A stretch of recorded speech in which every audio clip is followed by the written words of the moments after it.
మందుగుండు సామాగ్రి తయారీ కేంద్రంలో జరిగిన భారీ విస్ఫోటనం మనందరికీ కూడా తెలిసిందే. ఆ దురదృష్టకర సంఘటనలో సుమారుగా 8 మంది అక్కడ ప్రాణాలు కోల్పోవటం, అదేవిధంగా ఒక 8 మంది ఈ రోజుకి కూడా హాస్పిటలైజ్డ్ అవ్వడం కూడా మనందరికీ తెలుసు.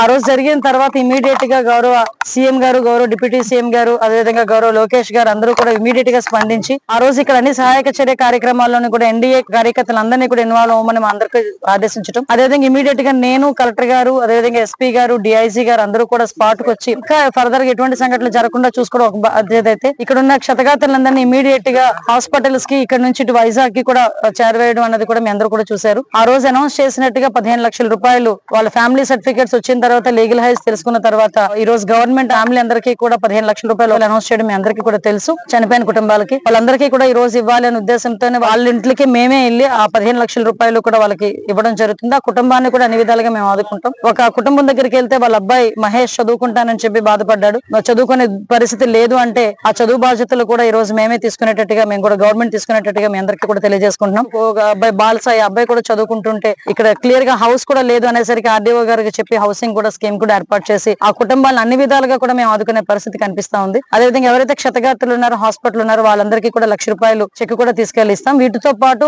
మనకి ప్రధానమంత్రి గారి దగ్గర సహాయ నిధి నుంచి కూడా ఒక 2 లక్షల రూపాయలు చనిపోయిన వాళ్ళకి, గాయపడిన వాళ్ళకి కూడా ఇంకో 50,000 రూపాయలు అక్కడి నుంచి కూడా వస్తుంది.